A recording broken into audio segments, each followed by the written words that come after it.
시청자 여러분 안녕하십니까? 오늘의 프레스룸 먼저 큐시트로 만나봅니다.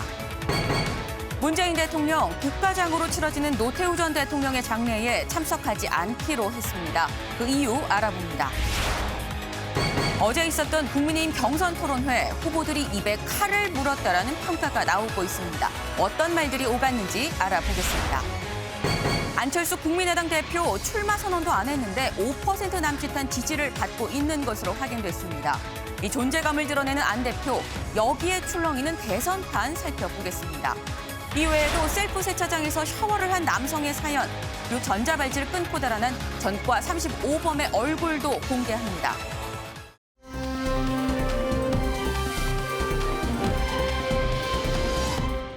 오늘은 날씨가 상당히 좀 화창한데요. 아침에 좀 두툼하게 입고 온 겉옷이 좀 거추장스럽게 느껴질 정도입니다. 김다영 캐스터, 오늘 날씨 어떤가요?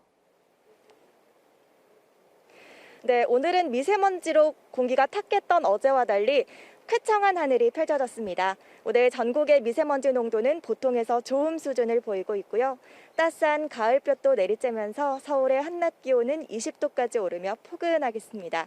다만 계속되는 큰 일교차에는 유의하셔야겠습니다. 청도와 장수의 아침 기온은 어제보다 5도가량 떨어지면서 쌀쌀하게 시작했는데요. 하지만 한낮에는 기온이 20도 안팎까지 크게 오르면서 일교차가 20도 이상 극심하게 벌어지겠습니다. 그 밖에 내륙을 중심으로도 낮과 밤의 기온차가 15도 이상 벌어지는 곳이 많겠는데요. 외출하실 때는 옷차림에 신경 써 주셔야겠습니다. 오늘 한낮 기온은 서울과 춘천이 20도, 대구와 광주는 21도까지 오르겠습니다. 주말 오후부터 저녁 사이 경기 서해안과 충남 북부 서해안에 비가 오겠고요. 당분간 일교차 큰 날씨가 이어지겠습니다. 지금까지 장충단 공원에서 날씨 전해드렸습니다.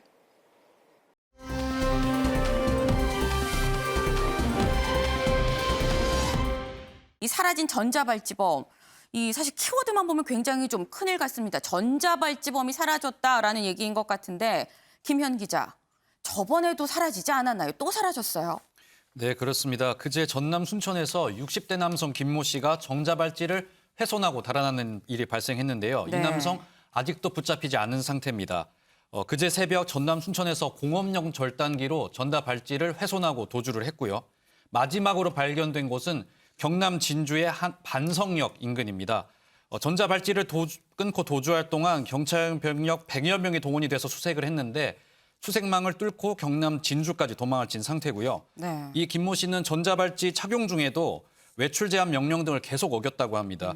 그래서 2023년까지 전자발찌를 차야 하는 그런 상태였는데 지금 영상에 나오는 저 사람 얘기하는 거죠? 네, 그렇습니다. 저게 경남 진주에서 마지막으로 목격이 된 상황이고요. 네. 그 재반상을 계속 위반해서 이제 창원의 보호관찰소에서 이제 불러서 이제 조사를 다시 하려고 하니까 네. 변호사를 다시 데리고 오겠다 이렇게 이야기를 해놓고 거주지에서 지금 사라진 상황입니다.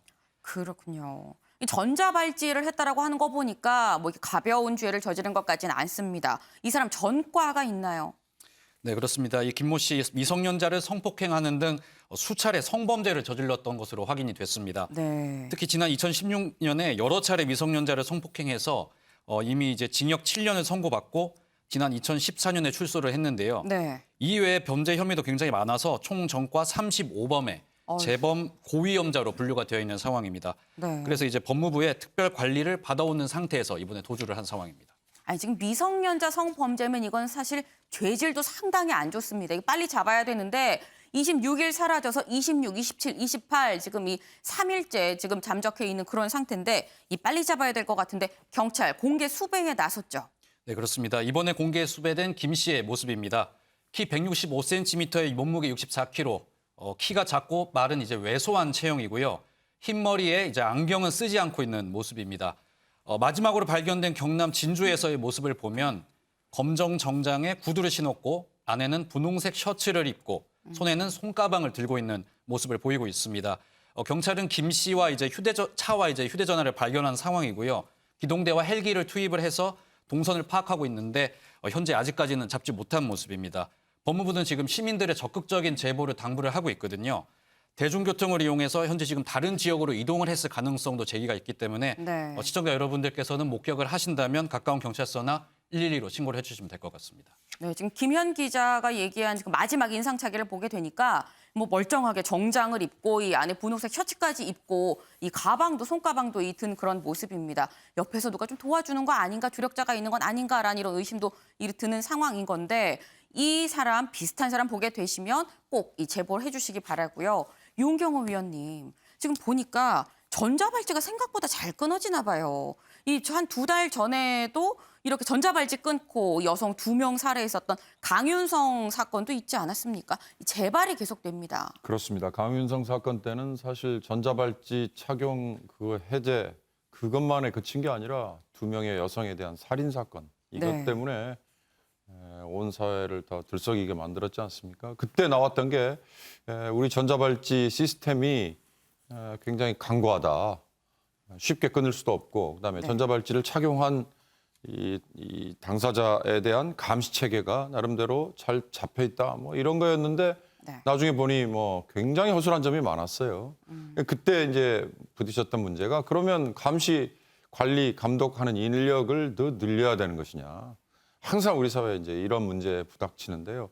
이번의 경우도 뭐 전과 35범이라고 하니까 재발 위험이 높은데 중요한 거는 우발적이든 아니면 뭐 다른 이유든 간에 강력 범죄로 이어질 수 있다는 네. 그런 점에 걱정을 하는 거 아니겠어요? 전자발찌 시스템이라는 게 지금 전자장치의 IT 기술의 진보, 발전과 서로 이렇게 맞물려 가지고 차고 있는 사람이 그걸 해제하거나 아니면 일정 구역을 벗어나면 금세 감지가 되도록 그렇게 돼 있는 건데 거기에 지금 구멍이 생기는 거란 말이죠. 뭐 규제와 감독, 감시 이런 시스템을 자꾸 늘리는 게 능사인 거는 아니지만 네. 그러나 이런 강력 범죄로 이어질 수 있는 상황에서는 일시적으로나마 조금 더 강화를 하는 게 사회 전반적인 불안감을 줄이는 방법이 아닐까 싶습니다. 네. 일단 소를 잃었으면 외양간이라도 나중에라도 좀 잘 고쳐놔야 하는 거 아닌가 하는 생각이 듭니다.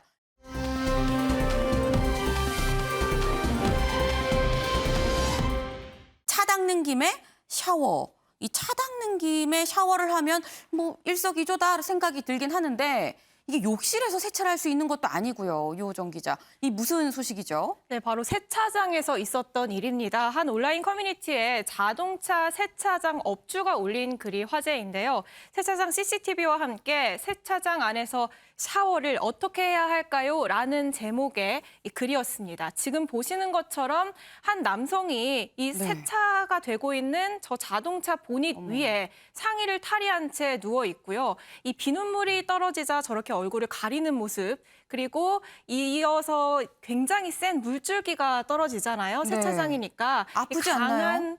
그러니까요. 이제 강한 물줄기에는 놀란 듯 네. 일어서는 모습까지 실제로 담겨 있었습니다. 네. 그러면서 차를 닦으면서 본인의 머리를 감는 듯한 계획이 다 있네요.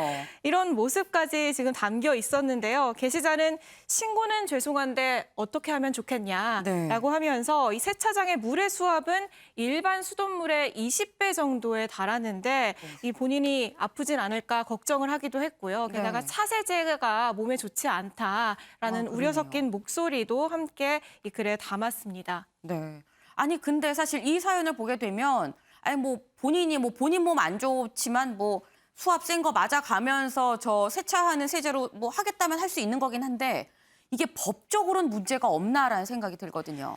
네, 일단 가장 먼저 드는 생각은 저곳이 영업장이기 때문에 혹시 영업방해에 해당되진 맞아요. 않을까라는 생각이 들기도 하는데요. 이에 대해서는 문제가 없는지 변호사의 얘기를 직접 들어봤습니다. 여성이 세차장 이용 방법이 금액을 지불하고 정상적인 방법이었다면 영업 방해는 어려울 것 같지만 만약 하의도 탈의를 하고 뭔가 성행위를 예상할 수 있는 그런 행동을 했다면 부경품도 있었던 걸로 미루어 공여 맥락 또는 검토해 볼 수 있을 것 같습니다. 네, 우선 본인이 돈을 지불하고 이 세차장을 이용한 거라면 영업방해는 어려울 것으로 보인다. 그리고 이 세차장에 어떤 물적인 손해가 없는 이상 손해보상도 어려울 것 같다라는 얘기였고요. 네. 게다가 영상을 보시면 이 상의만 탈의를 했지 하의는 그대로 입고 있는 상황이고 네. 어떤 특별한 음란 행위가 있는 것도 아니기 때문에 아무래도 이 공연 음란죄 적용도 어려울 수 있다라는 설명이었습니다. 네. 아니 근데 사실 저렇게 보니까 지금 누리꾼들 댓글 중에 제가 그 기사를 봤는데 댓글 중에 이런 게 있더라고요. 뭐 현수막으로 거십시오 사장님. 뭐 얼굴만 좀 안 보이게 하면은 현수막 걸어도 되는 거 아니에요? 라고 제안한 사람이 있는데 이렇게 해도 될까 싶기도 하거든요, 또. 네, 그렇습니다. 이 영업업주 입장에서는 법적으로 문제가 없다 하더라도 굉장히 난처한 상황이잖아요. 그렇죠. 네, 실제로 그래서 댓글에는 얼굴은 모자이크 처리를 하고 이 사진을 현수막에 걸어서 이렇게 샤워하지 말아라라는 경고문을 붙여라라는 댓글이 있었고요. 네. 가장 많은 공감을 얻기도 했습니다. 만약에 이 업주가 이런 행위를 할 경우 이건 문제가 없을지도 추가로 물어봤습니다. 사진으로 남겨서 현수막에 거는 행위는 그 사람이 지금 누군지 특정할 수 없다면 크게 문제가 되지 않고 이런 행동을 하지 말아달라라는 수준으로 쓴다면 현 단계에서는 그 사람에 대한 특정이 되지 않기 때문에 큰 문제는 되지 않을 것 같습니다. 네, 일단 뭐 이호정 기자가 변호사 취재를 직접 해본 결과 이 변호사 얘기는 얼굴이 직접 드러나지 않는 경우라고 한다면 뭐 괜찮다라는 이런 얘기를 하고 있네요. 네, 근데 누군지 몰라도 이 샤워한 남성 지금 안절부절하지 않을까 싶습니다. 이렇게 공개적으로 전국적으로 이 뉴스가 되는 상황이기 때문에 좀 안절부절할 것으로 생각이 됩니다.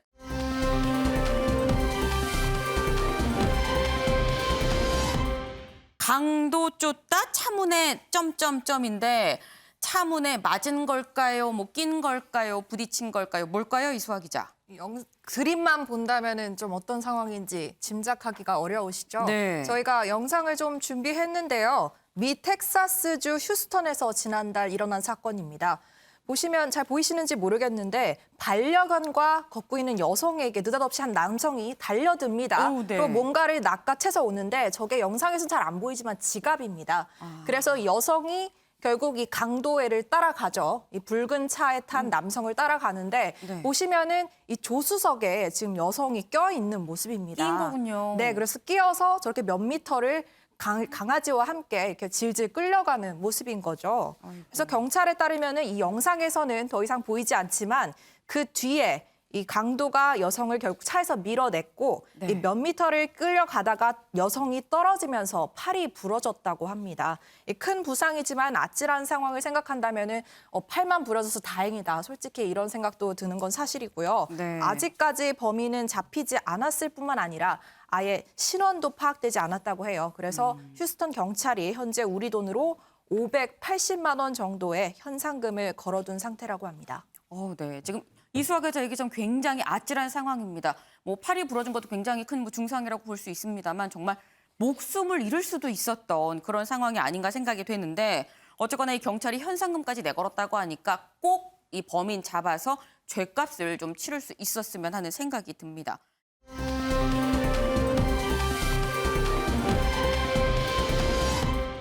키워드 볼까요? 고 노태우 5.1 국가장, 문 대통령 조문 안해입니다. 어제 저희가 노태우 전 대통령의 장례 국무회의를 통해서 국가장으로 하기로 결정을 했다라는 이 소식 전해드렸는데 현재 서울대병원에 마련된 이 빈소에 이 조문의 발길이 끊이지 않고 있습니다. 저희가 그 모습 좀 준비했는데요. 영상 먼저 보고 얘기 이어가 보겠습니다. 일정 회의에서 대통령께서는 저하고 정무수석 또 시민사회 수석이 대신 가서 위로의 말씀을 전하라 하셨습니다. 예. 빛과 그림자가 있는 거죠. 그러나 결코 그 빛의 크기가 그 그늘을 덮지는 못할 겁니다. 하여튼 편안한 영면 되시기를 기원하겠습니다. 오늘 여기 장례식장인데 그런 얘기는 안 하는 게 좋을 것 같습니다. 그건 고인에 대해서 결례이기 때문에 말씀드리지 않겠습니다.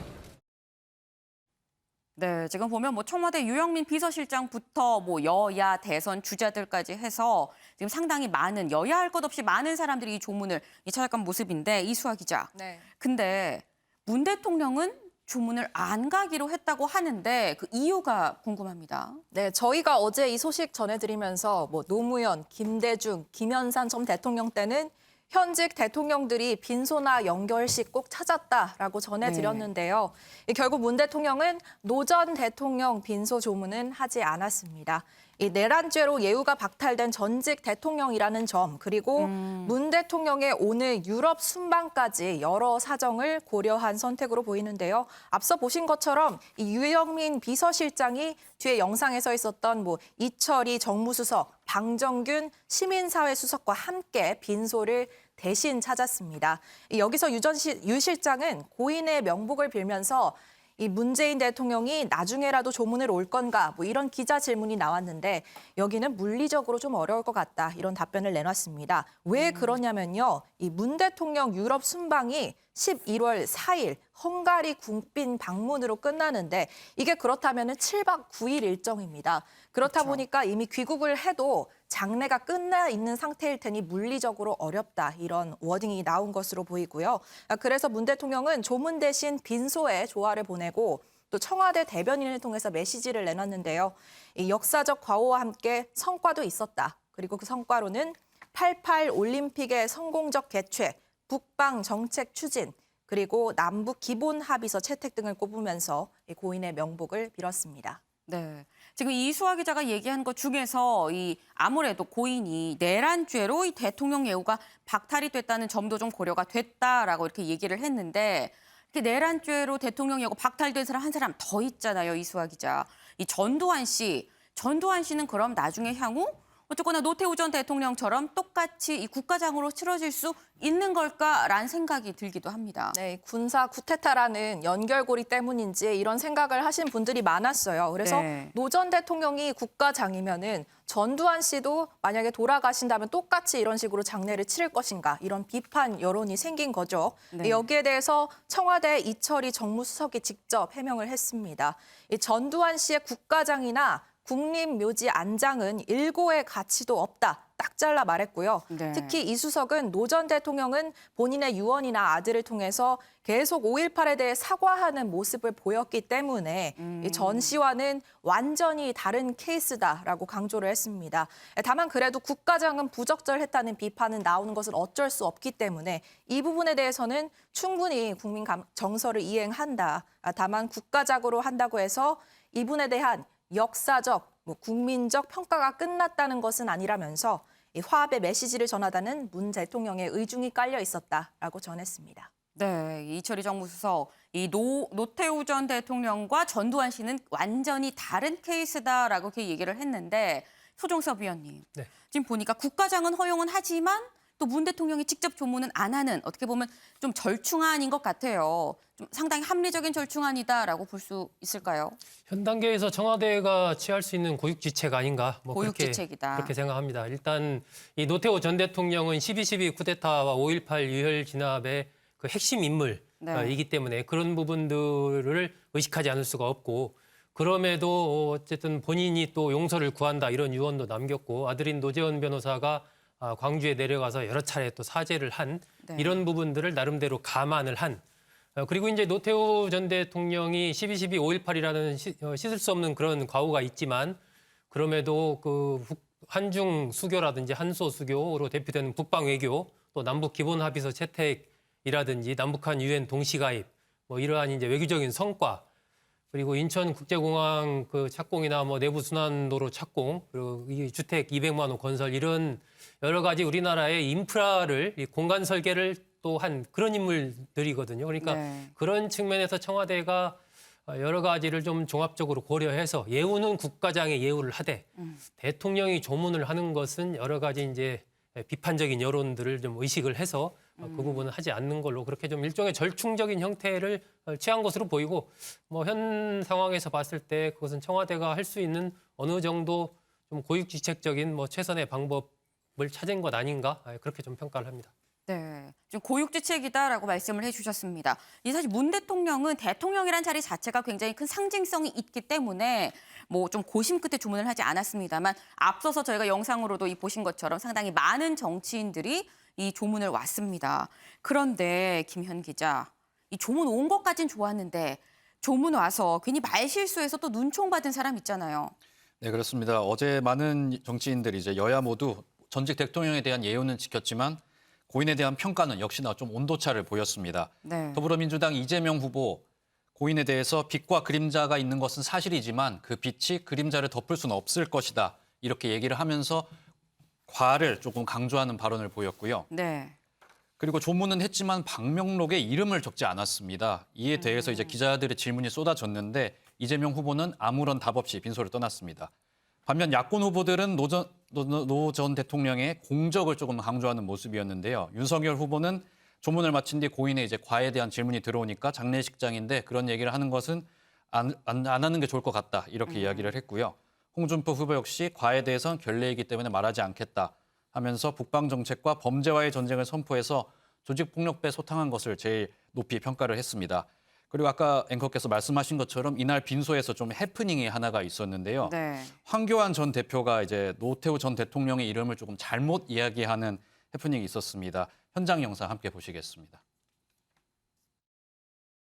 노무현 대통령은 6.25 선언을 통해서 민주화의 길을 여섰습니다. 대표님 처음에 그 노무현 대통령이라고 하셔서요. 그 첫 부분만 다시 한번 좀. 노태우 대통령, 노태우 대통령께서 다 아시는 대로 6.29 선언을 이끌어 내셨습니다. 6.29 선언은 우리 민주주의의 기틀을 닦은 아주 소중한 결단이었다고 저는 생각을 합니다. 네, 황교안 전 대표 노무현, 노태우 전 대통령들의 이름을 조금 헷갈려서 이름을 잘못 말하는 실언을 한 건데요.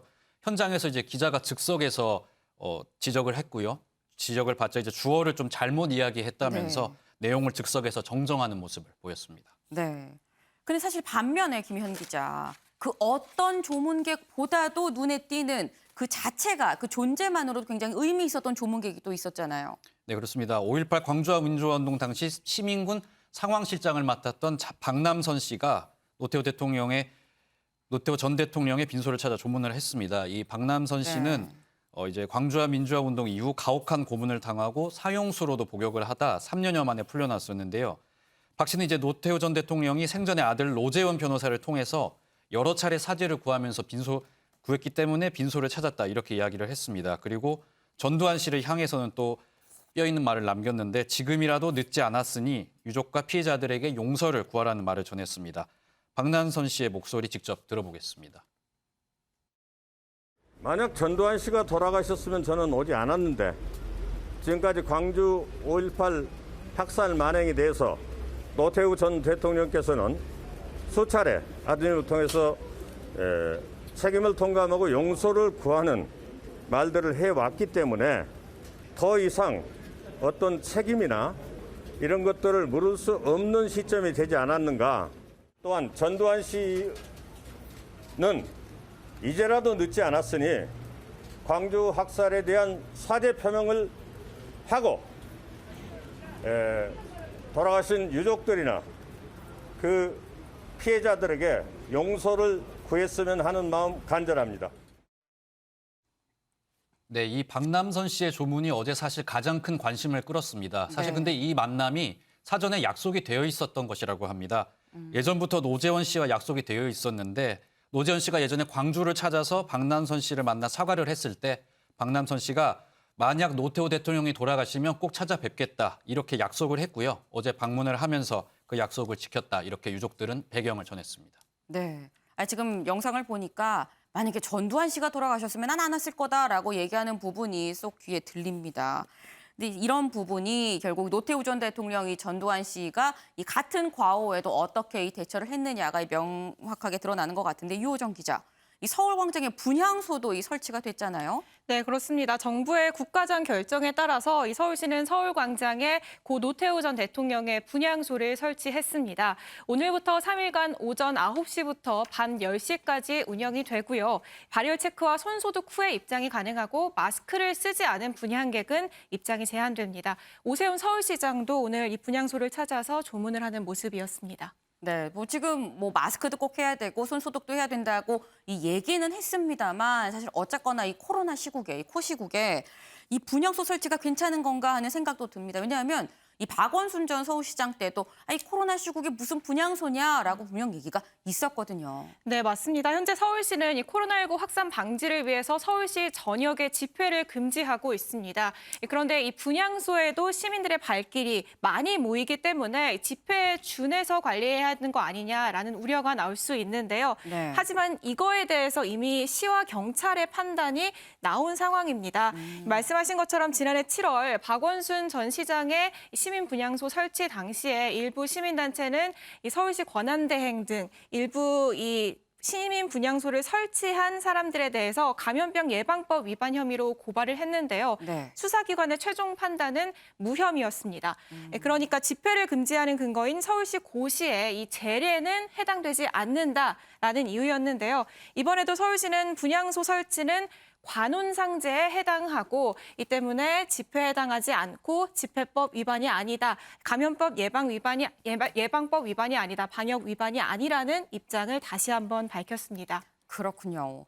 그런데 용경호 위원님, 사실 지금 보게 되면 국가장에 서울광장에 분향소 설치에 지금 굉장히 이 사후에 좀 많은 어떤 대우가 지금 이루어지고 있습니다. 근데 이런 소식들 이 노태우 전 대통령의 별세 소식에 눈물을 흘렸다는, 말없이 눈물을 흘렸다는 전두환 씨도 분명히 다 보고 있지 않을까 생각이 되는데요. 전두환 씨 지금 무슨 생각하고 있을까 궁금합니다. 그렇습니다. 이번 노태우 전 대통령의 서거에 떠오르는 게 전두환 씨뿐만 아니라 사실 지금 감옥에 있는 이명박, 박근혜 전 대통령. 벌써 우리는 세 사람의 전 대통령이 이미 실형을 받고 이미 전직 대통령직에 대한 예우 자격을 박탈당한 그런 처지예요. 그러면 나중 일이지만 그분들이 혹시라도 또 돌아가실 경우에 이런 논란을 또 펼 것이냐. 국가장법이 따로 있습니다. 국가장법은 국가나 사회에 공훈을 세운 사람에 대해서 사회적으로 예우를 한다 이렇게 돼 있어요. 그런데 노태우 전 대통령은 지금 누차 나왔습니다만 광주에서 벌어졌던 정말 있을 수 없는 학살에 대한 책임의 정점에 전두환, 노태우 두 사람이 있다는 거 아니겠어요? 그리고 또 하나 대통령의 재임 중에 수천억 원의 뇌물을 사적으로 챙겼던 바로 그런 것 때문에 감옥에 갔고 그다음에 전직 대통령으로서의 자격 예우 박탈 이랬어요. 근데 이제 와서 왜 갑자기 국가장이냐? 바로 거기에 전두환 씨와 노태우 씨의 가족 또는 본인의 태도의 차이가 있다. 자, 피해자가 있는 사안에 책임이 있는 사람이 진정한 진심을 담은 사죄와 사과를 했다면 피해자가 그걸 받아들였다면 그렇다면 용서와 화해도 가능해지는 거 아니냐. 네. 지금 노태우 씨는 그런 단초를 당사자도 있지만 아들인 노재현 씨가 5.18 묘역에 공개된 것만 5번을 찾아갔다는 거고요. 아까 그 박남선 씨하고의 만남도 수차례 이루어졌다는 것이고 또 추징금, 벌금 등등에서 노태우 씨와 전두환 씨의 대응 방식이 완전히 달랐죠. 네. 노태우 씨는 가족들이 아마 추징금 2,600억을 전부 완납을 했다는 거죠. 내가 잘못한 거 인정하고 내 죄를 달게 받겠다라는 식의 노력을 사실 생전에 했다. 바로 그런 게 정말 사죄와 사과라는 두 가지로 국민의 마음에 전달이 조금이라도 되지 않았을까. 그래서 이번 국무회의를 통한 국가장 결정에 물론 반발하는 분들이 있는 거 압니다. 그러나 또 한쪽에서는 이제 이 정도는 우리가 떠안고 갈 수도 있는 거 아니냐.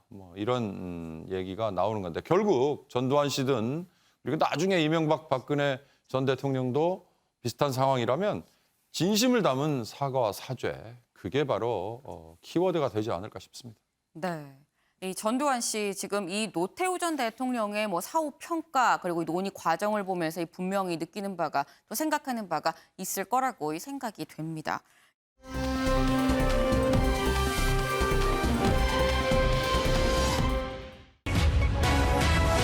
일시 휴전 끝 배신자 대 인신 공격입니다.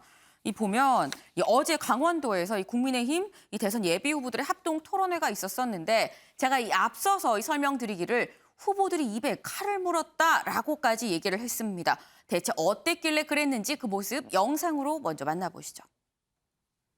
있었던 사람들조차도 우리 홍 후보님을 등지는 사람들이 많은데 홍 후보님은 다 배신자라고 그러죠. 그럼 왜 홍 후보님 주변에 이렇게 배신자가 많으며? 제가 남을 배신한 일은 단 한 번도 없습니다. 특히 윤 후보님 진영에 가 있는 어떤 분은 내가 행정부지사로 3년 데리고 있고 꼴대갈 데 없는 사람을 내 데리고 왔어요. 지금 윤 후보 진영에 가 계시는 분들은 그거는 구태 기득권 정치인 전형입니다. 그런 식으로 해서 안 돼요. 그 앉아서 사람들 우르르 끌어 모아가지고 10년 전에 하듯이 그건 구태 정치인들이 하는 거예요. 제가 뭐 정치에 입문한 지 몇 달 되지도 않았는데. 그래, 내가 안타깝다는 겁니다. 네, 지금 보면 이수아 기자. 이 보면 그동안 국민의힘 이 토론회에서 배신자라고 얘기를 하면 보통 이 유승민 후보가 이 언급이 되고 공격을 받았었는데 이번엔 유승민 후보는 등장을 안 합니다. 유승민 후보가 아니라 윤석열 후보 그리고 홍준표 후보 간의 이 설전이 이루어지는 게 좀 특이합니다. 네, 그 사이에서 배신자 설전이 벌어진 건 또 이번이 처음인 것 같아요. 네. 뭐 사실 저번 충청 토론회 보면서 저는 주변에서 많이 들었던 게 왜 이렇게 이번 토론회는 재미가 없냐. 좀 김 빠진 콜라 같다 이런 얘기 많이 들었는데 네. 이번에는 신경전 다시 돌아온 것 같습니다. 이 국민의힘에서 배신자 논란 말씀하신 대로 참 빠지지 않고 나오고 있는데 이번에는 윤석열 후보가 이 왜 홍준표 후보 주변에는 그렇게 배신자가 많냐. 이 홍 후보가 동료와 후배들에게 말 함부로 하거나 뭐 독선적이라는 지적이 있다면서 홍 후보의 리더십에 대해서 의문을 제기한 거죠. 네. 그러니까 홍 후보도 가만히 당하실 분이 아니잖아요. 뭐 난 26년간 단 한 번도 개파의 졸개가 된 적이 없다. 그래서 개파가 없기 때문에 그런 일이 생기는 거다 해명을 하면서 일종의 카운터 펀치도 날렸습니다. 이 아까 발언에서 나온 내가 행정부지사로 오갈 데 없는 사람을 데리고 있었다라는 사람 바로 누군가 하면 윤 캠프에 가 있는 윤한홍 의원을 우회적으로 언급한 거예요. 그래서 내가 키운 사람에게 배신은 한두 번 당해봤다. 뭐 이렇게 일격을 가하기도 했습니다. 캠프 인사 공격이 나오면서 윤 후보도 한마디 했는데요. 이 홍준표 캠프에 가 있는 이현주 전 의원을 언급하면서 이 대단한 분이 가셨는데 더 말하면은 인신공격이 될 수도 있다. 인신공격이다. 예, 이렇게 비꼬았고요. 여기에 대해 홍 후보는 아까 보신 것처럼 이 윤 캠프는 구태 기득권 정치인들의 전형이라면서 인신공격을 하는 것을 보니 어지간히 답답한가 보다라고 맞받아치기도 했습니다. 뭐 뒤이어서 고발 사주 얘기도 살짝 나왔는데요. 윤 후보가 여당 당대표가 나서서 고발 의혹 수사 지시를 하고 있다라면서 비판을 하니까 홍 후보가 본인이 수사당하면 공작이냐, 뭐 정책 토론한다더니 이게 뭐 하는 짓이냐 이런 식으로 얘기를 하기도 했습니다. 네, 뭐 지금 얘기 들어보고 하니까 토론보다는 약간 감정 싸움에 좀 더 가깝지 않았나 하는 생각이 듭니다. 근데 김현 기자, 이 윤석열 후보, 이 홍준표 후보의 이 설전을 지금 저희가 얘기를 했는데 이 두 사람 말고 홍준표 후보랑 또 원희룡 후보가 또 치열하게 설전을 했다면서요. 네, 그렇습니다. 홍준표 후보와 원희룡 후보. 어제 토론회에서 탄소세 관련 질문을 두고 굉장히 날카로운 신경전을 벌였는데요. 어떤 모습이었는지 먼저 영상으로 함께 보시겠습니다. 수소를 묻질 않겠습니다. 이재명의 탄소세를 거두겠다는 정책에 대해서 어떻게 대응 또는 논리를 펴시겠습니까? 이재명의 정책 토론은 이재명하고 붙을 때 가서 내 이야기하겠습니다. 근데 제가 질문을 했는데 왜 답변을 안 하십니까? 그게 무슨 장학 퀴즈식으로 묻으니까. 장학 퀴즈가 아닙니다. 아니, 한나라의 대통령이 되겠다는 사람이 탄소세에 대한 입장이 없어요? 원 후보의 입장은 뭡니까? 왜 나를 묻습니까? 먼저 얘기하세요. 딱 질문이 내 야비하게 느껴지니까 아니, 답변을 대통령한테 탄소 본선에 가서 토론 않습니다. 그렇게 하실 겁니까? 본선에 토론? 가서는 내가 훨씬 잘하죠. 아니, 머리 그래 좋으신 분이 어떻게 토론을 그렇게 하세요? 아니, 토론 답을 안 하고 이렇게 아니 인신공격 내지는 그래 비아냥으로 시간이 네, 다시 정리해 보면 원희룡 후보가 이 홍준표 후보에게 네. 탄소세 정책에 대해서 좀 어떻게 생각하냐 이런 질문을 던졌는데 홍준표 후보가 이게 무슨 토론이 장학 퀴즈냐, 네. 질문이 야비하다 이렇게 맞받아쳤습니다.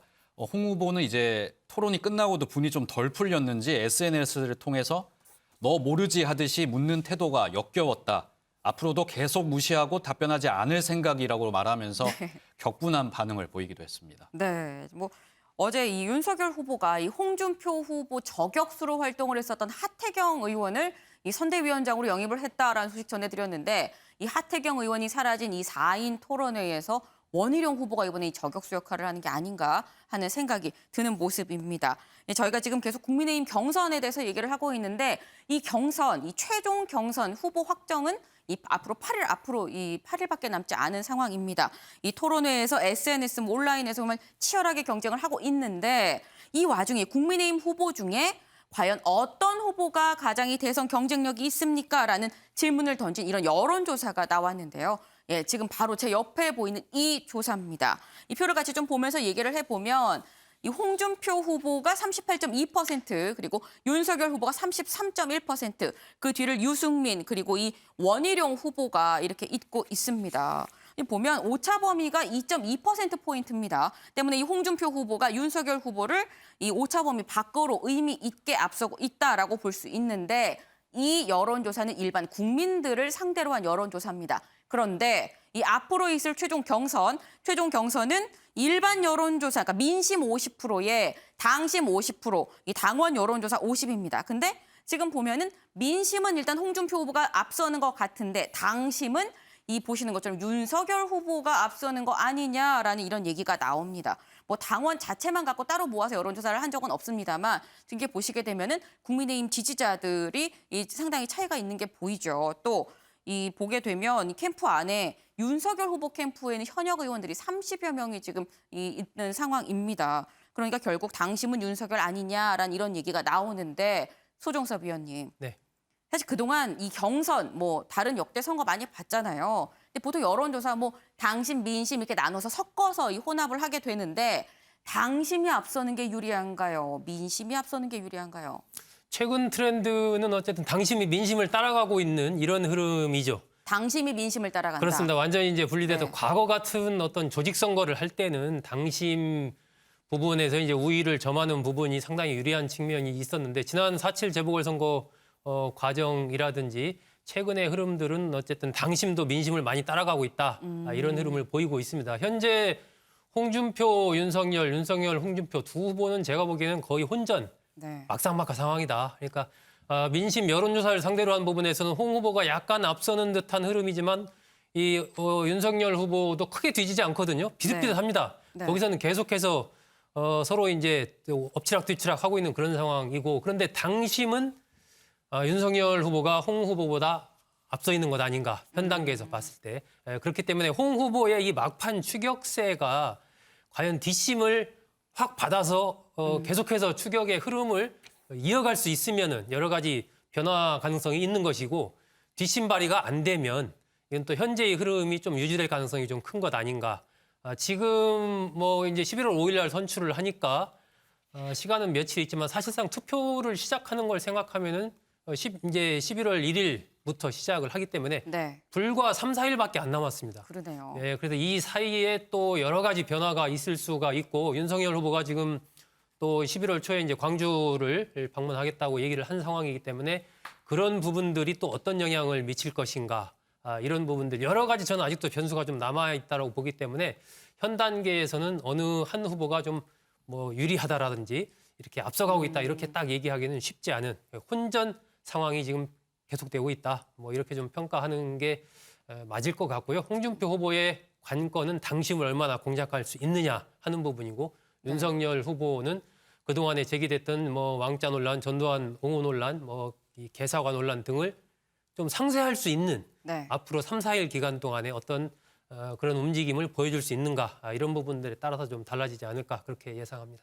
네, 요즘 추세를 보면 당심이 민심을 따라가는 추세다. 하지만 현재까지 봐서는 혼전세다라는 이 관전평을 해주셨습니다. 그런데 이번 여론조사 이 야권 후보들만 모아서 조사한 건 아닙니다. 이 아직 출마 선언을 하지 않은 안철수 국민의당 대표도 이 같이 여론조사의 후보군에 들어갔는데요. 유호정 기자, 보니까 안철수 후보가 아직 출마 선언도 안 했는데 생각보다 굉장히 많은 지지를 받았더라고요. 네, 그렇습니다. 최근 여론조사에서 눈에 띄는 조사 결과가 나왔는데요. 네. 이재명, 윤석열, 심상정, 안철수 이렇게 4자 가상 대결에서는 4%를 기록했는데 지금 보시는 것처럼 국민의힘 후보를 홍준표 후보로 바꾼 조사에서는 5.7%까지 오른 모습입니다. 네. 이 국민의당 측에서는 아직 대권 선언을 하지 않은 만큼 이 지지율에 대한 입장을 내기는 부적절하다라는 입장을 밝혔는데요. 네. 최근 이제 여야 간 후보가 굉장히 박빙이잖아요. 그리고 이번 대선 특히나 49대 51 굉장히 박빙 선거가 될 거다라는 얘기가 나오고 있는 만큼 4%, 5% 지지율이 절대 적지 않은 지지율이거든요. 맞습니다. 그렇기 때문에 국민의힘 측에서도 이 지지율 관련해서 단일화 얘기가 계속 나오고 있는 상황입니다. 이에 대해서 이준석 대표는 어떤 생각을 하고 있는지 직접 목소리 들어보겠습니다. 저는 계속 말하지만 나오실 것 같고요. 대신 완주는 안 하실 것 같습니다. 그것도 잘 모르겠습니다. 그래서 안철수 대표가 예전에는 불리하든 말든 그냥 제3지대로는 하셨거든요. 근데 그게 아니라면 이번에 또 어떤 그 입장으로 나오실지. 그런데 서울시장 선거 때는 무조건 야권 단일 후보가 되겠다는 주장을 한번 나오셨거든요. 국민의당과 최근에 합당 협상을 진행해봤지만 차라리 지분 요구나 이런 것이 합리적으로 들어온다면은 저희가 검토하겠지만은 뭐 당명 변경 이런 거는 약간 뜬금없었거든요. 저는 한번 뭐 협상안이 나온다면 저희가 또 한번 들여다보겠습니다.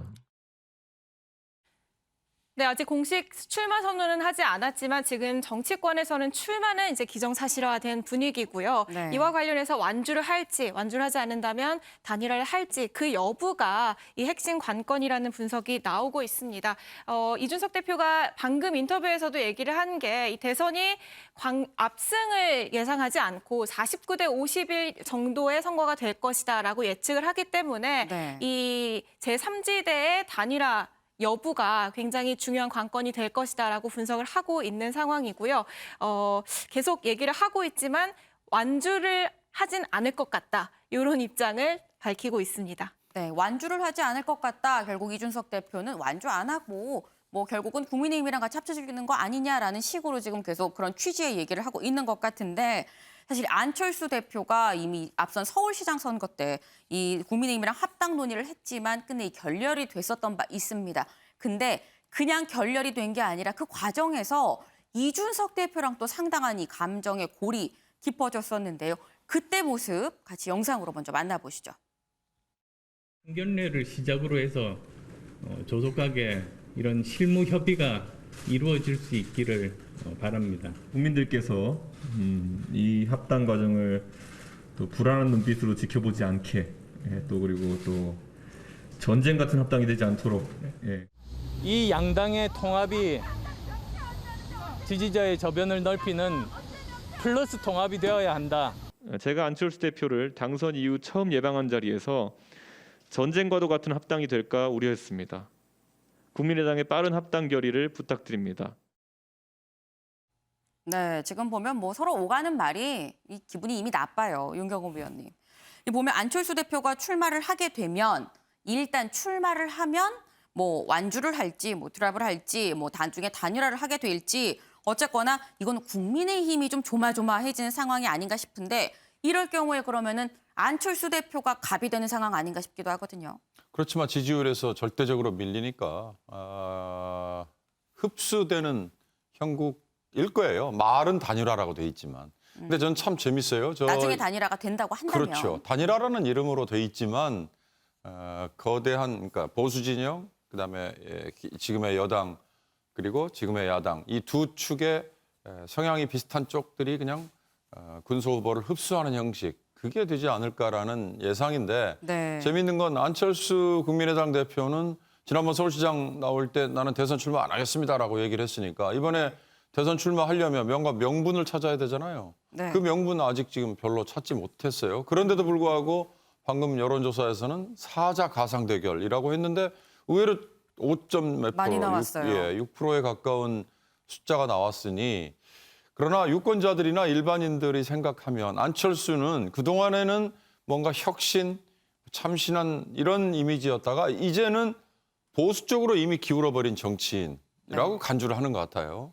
거기에 이미 출마 선언을 한 김동연 전 경제부총리도 지금의 여당 쪽보다는 지금의 문재인 정부의 초대 경제부총리를 했음에도 불구하고 지금의 여당 쪽보다는 오히려 야당 쪽에 더 가까운 성향으로 간주를 하는 것 같고 그렇다면 정의당의 심상정 대표는 민주당 쪽 진영 그러면서 좀 얘기를 바꿔 하자면 민주당 표를 깎아먹는 뭐 그런 역할을 할 것이고 안철수, 김동연은 지금의 국민의힘 쪽의 표를 깎아먹는 뭐 이런 쪽이 되지 않을까. 그러면 2012년 박근혜, 문재인 승부 때 3%포인트 정도의 격차였잖아요. 그게 네. 가장 근접한 격차지 않습니까? 그 근접한 격차만큼의 이번도 승부라면 바로 이 제3지대 또는 제3의 후보들이 자칫 굉장한 파워를 행사할 수도 있겠다. 네.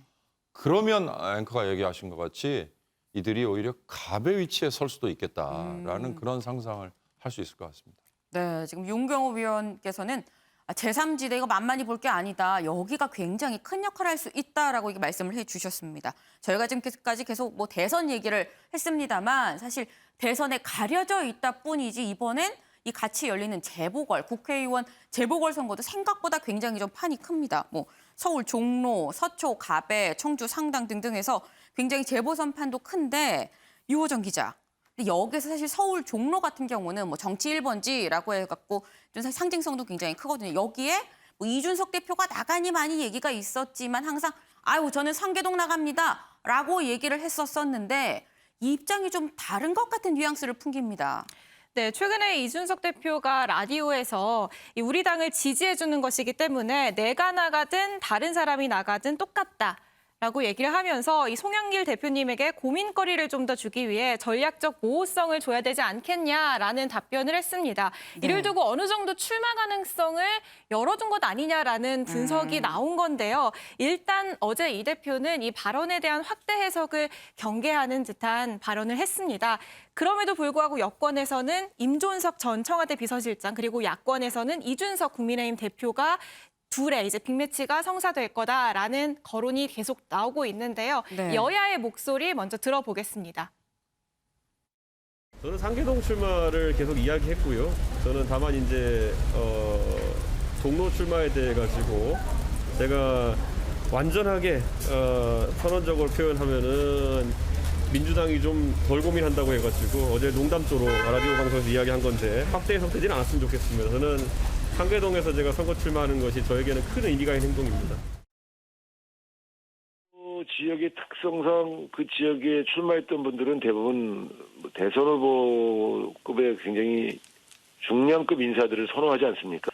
더불어민주당이 이렇게 추천할 수 있는 중량급 인사는 사실 종로에 거주하고 있는 분 중에서는 임종석 전 청와대 비서실장이 좀 유력하지요. 그런데 혹시 우리 당이 혹은 후보가 외부에서 그 정도 비중이 있는 분을 영입한다고 그러면 또 그건 또 그렇게 또 되겠습니다만 현재로서는 그런 중량급 인사, 외부 인사가 거론되고 있는 상황은 아닌 것 같습니다. 내년 가봐야 할 것 같습니다. 네, 이 국민의힘에서는 2030 남성 지지세가 강한 이 대표가 종로에 출마하면 함께 치러지는 대선에서 러닝메이트 효과를 일으켜서 청년층과 중도층의 표심을 끌어올 수 있을 거다. 이런 기대감과 함께 분석이 나오고 있는 상황이고요. 네. 다만 조금 전에 보신 것처럼 이 대표는 2016년 총선부터 세 차례 도전을 했던 이 노원병 출마를 고수하고 있는 상황입니다. 여권에서는 임종석 전 비서실장 등판 가능성이 나오는 이유가 민주당이 추천할 수 있는 중량급 인사 그리고 종로에 거주하고 있는 사람 이 가능성을 생각을 해보면 아무래도 임 전 비서실장이 유력하다 이런 분석이 나오고 있거든요. 네. 이 두 사람의 빅매치가 성사가 될지는 조금 더 지켜봐야 할 것 같습니다. 네, 이 재보선에서는 서울 종로가 또 관전 포인트가 될 걸로 보입니다. 그런데 소종섭 위원님. 제가 오늘 아침에 이준석 대표랑 한번 통화를 해봤습니다. 아니, 종로 나간다면서요? 물어보니까 안 나갈 건데요. 라고 딱 잘라서 이렇게 얘기를 하던데 어쨌거나 이렇게 그동안 철벽 방어를 하다가 이렇게 쓱 흘린 거는 나갈 생각이 있는 거 아닌가라는 생각도 드는데 어떻게 보세요? 아마 이준석 대표 본인도 지금 그걸 모를 겁니다. 그러니까 하나의 이제 전략적 본인도 모호성. 모른다. 그렇죠. 나갈지 안 나갈지를 본인도 지금 모르는 거죠. 네. 본인 마음대로 할 수가 없는 거죠. 이 전략적 모호성이라는 거기에 표현이 돼 있는데 결국은 이게 내년 한 1월, 2월 달 정도에 이제 전체적인 대선판의 흐름이 어떻게 흘러가는가 네. 하는 부분과 지금 이제 아까 안철수 대표 얘기도 나왔는데 야권 단일화의 흐름이 또 어떻게 거기서 갈 것인가. 그러한 흐름 속에서 종로 쪽의 후보가 정해질 가능성이 또 있거든요. 네. 그러니까 현 단계에서 뭐 이준석 대표가 절대 나는 출마 안 한다. 이렇게는 얘기 안 하는 거죠, 지금. 그 여러 가지의 가능성이 있다라는 것이고 그 부분은 과거에 이준석 대표가 상계동에서 태어나서 거기서 초등학교까지 마치고 3번 출마를 했기 때문에 굉장히 애정이 있으니까 네. 거기를 중심으로 얘기를 하지만 본인의 의지와 관계없이 당의 요구나 전체적인 이 정치 대선판의 흐름이 가는 속에서 내가 종로에 출마할 수밖에 없는 상황이 될 수도 있는 것이거든요. 그렇기 때문에 그런 측면에서 전략적 모호성을 계속 가지고 가는 것이고 여러 가지 흐름 속에서 또 단일화 협상을 하는 과정에서 예를 들어서 안철수 대표에게 종로 출마할 수 있는 그런 카드를 주면서 또 단일화가 이루어질 수도 있는 것이고 여러 가지의 가능성이 현재 있기 때문에 지금 단계에서는 사실 종로 출마 부분은 뭐 계속해서 앞으로 얘기는 되겠지만 어느 하나 확실하게 얘기하기는 참 쉽지 않은 그런 상황이고 이미 이준석, 임종석 대결 이렇게 나왔지만 오늘 아까 오후 보도 보면 다른 보도는 또 원희룡 추미애 대결도 가능성이 있다 또 이렇게 나오거든요. 아, 그렇군요. 그러니까 여러 가지 가능성 속에서 그리고 앞으로 전개되는 정치권의 흐름 속에서 아마 내년 한 2월 달 정도는 돼야 이 어떤 흐름 윤곽이 좀 분명해지지 않을까 하는 생각인데 여기서 주목해볼 부분은 어쨌든 이준석이라는 이 정치인, 이준석 대표의 정치적인 무게 이런 것들이 계속해서 주목되고 있다라는 부분 그 자체는 상당히 좀 주목해볼 포인트가 아닌가 하는 생각이 듭니다. 네, 이준석 대표 본인도 본인이 종로에 나갈지 말지 모를 거다라고 이게 말씀을 해주셨는데 그만큼 정치적 상황에 따라서 많이 좀 이 가변성이 있다라는 말씀입니다. 이 정치는 생물이다라는 아주 고전적인 얘기가 있는데 아마도 그런 얘기가 아닌가 싶고요.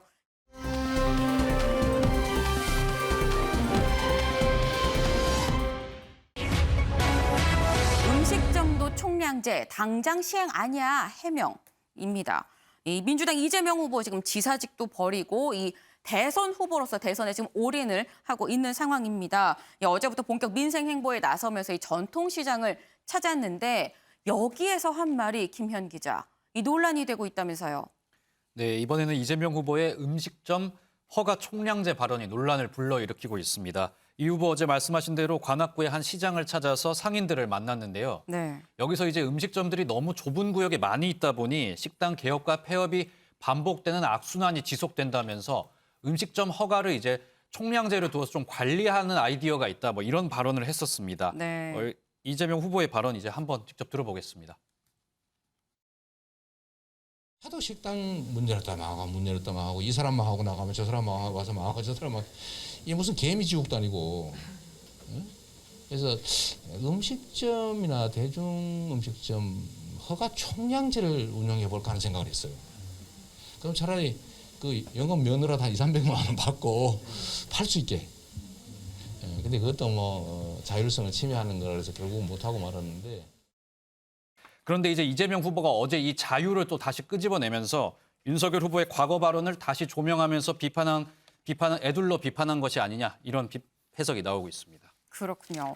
아니 윤경호 위원님 지금 보면 사실 이재명 후보 경우에는 지금 이 윤석열 후보의 어떤 말실수나 그런 부분을 역으로 좀 이용해서 좀 공격을 하는 그런 면들이 좀 보이고 있는데 이번에 이 발언도 봐도 좀 그런 것 같은 생각이 듭니다. 근데 따지고 보면은 이재명 후보는 홍준표 후보, 윤석열 후보 둘 중에 한 사람이 아니라 이미 윤석열 후보가 된다라고 생각을 하는 건가? 라는 생각도 들거든요. 우선 먼저 윤석열 후보의 저 얘기부터 조금만 언급을 하자면요. 저게 흔히 말하는 밀턴 프리드만의 프리 투 추즈라는 책에서 나오는 얘기인데 네. 저런 논리의 연장에서 프리드만은 고리대금업도 얼마든지 허용해야 된다. 심지어 매춘도 허용해야 된다. 이런 극단적인 얘기를 해요. 이게 시장의 선택이다라고 얘기를 해요. 그러나 그건 지금 이미 글로벌 금융 위기를 거치면서 정부의 역할, 공공부문의 역할을 통해서 재정을 통해서 경제가 지탱이 되고 있는 이런 시스템 하에서는 이 시장 지상주의가 지금은 이미 설당을 잃었어요. 그러니까 윤석열 후보가 그 변화를 감안하고도 저 얘기를 하셨다면 그건 뭐 공부를 많이 하신 거지만 그렇지 않고 이게 과거 70년대에 통했던 그 책이 그때 입력이 됐던 그거를 되풀이하는 거라면 그건 좀 문제가 있다고 제가 저 얘기가 나왔을 때 언급을 한 적이 있습니다.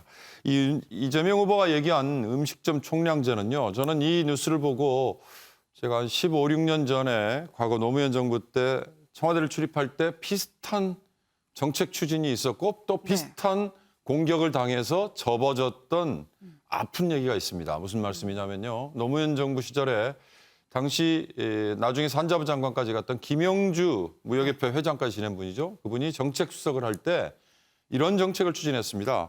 치킨집과 미장원. 자, 중구 필동에 치킨집과 미장원을 하고 싶은 사람은 누구나 들어와서 할 수 있어요. 그러나 기존의 중구 필동에 치킨집과 미장원을 이용하는 수요가 얼마나 되는지에 대한 정보를 몰라요. 그런 상태에서 그럼 이미 문을 열고 있는 치킨집이나 미장원이 몇 개나 되는지에 대한 정보도 없어요. 그래서 정부가 자, 중구 필동에 치킨집이나 미장원을 개업하겠다는 신고서를 가져오면 그들에게 자, 중구 필동은 이러이러한 정도의 개수의 미장원이 있습니다. 또 치킨집이 있습니다. 그런데 수요는 요만큼입니다. 이미 지금 포화 상태입니다. 이미 과잉 공급입니다. 그런데도 하시겠습니까? 라는 정보를 주자라고 정책을 추진했어요. 그랬더니 당시에 야당과 상당히 비판적인 언론에서 아니 치킨집과 미장원조차 정부의 허가를 받아야 되느냐라고 공격을 당한 적이 있는데 이게 지금 영락없이 그런 형국이거든요.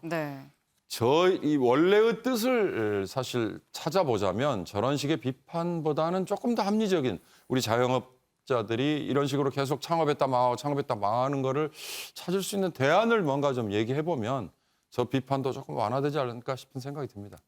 지금 윤경호 위원께서 말씀은 노무현 정부 때도 뭐 비슷한 이 정책이 나왔었지만 결국 비판 끝에 결국 이루어지지 못했다라고 말을 했는데 김현 기자, 지금 보면 이 총량제라는 것 자체가 뭐 규제하는 거 아니냐, 억압하는 거 아니냐라는 비판을 이제 뒤에 꼬리로 항상 달고 나오게 되는 건데 야권에서 가만히 안 있을 것 같은데요. 네, 그렇습니다. 윤석열 후보 국민의 삶까지 설계하는 전체주의적 발상이라고 비판했고요. 이준석 대표 역시 이재명 후보의 아무 말 잔치가 또 시작됐다 이렇게 비난했습니다.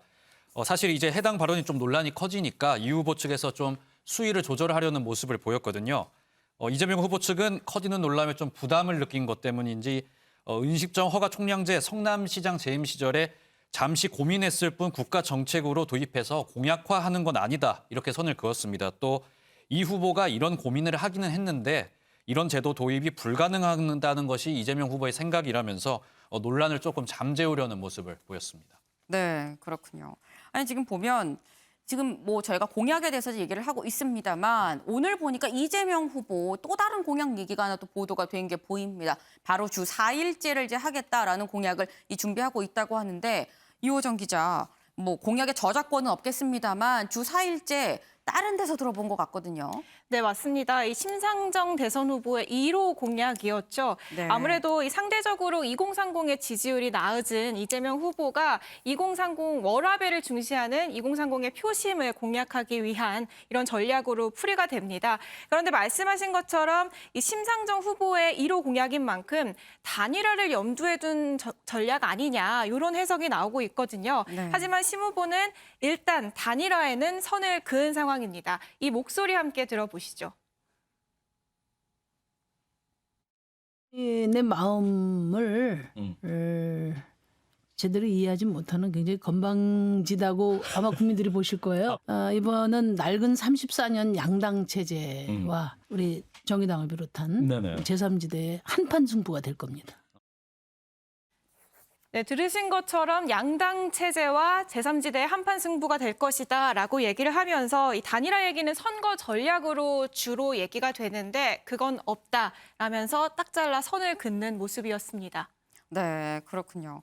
아니 뭐 지금 보니까 뭐 공약 준비도 하고 굉장히 좀 큰 그림을 좀 그리는 것 같은데 일단 뭐 굉장히 뭐 어떻게 보면은 심상정 후보랑 나중에 뭐 단일화를 할 생각까지도 하는 거 아닌가라는 이런 생각이 드는 모습입니다. 근데 뭐 큰 그림도 중요합니다만 이 내부적으로 원팀이 됐는지도 한 번 더 짚어봐야 될 게 오늘 서른 의원이 또 이런 얘기를 했더라고요. 내가 사실 뭐 이재명 후보 앙금은 없지만 믿음은 잘 안 간다 뭐 이런 얘기를 하기도 했었었는데 이 나중에 민주당 의총 이후에 후보에 선출된 다음에 민주당 의총에서 서른 의원이랑 이 포옹하던 모습도 이 뇌리에 남는데 이 부디 이 안에 내부 앙금 없이 원팀으로 좀 잘 갈 수 있기를 바라고요.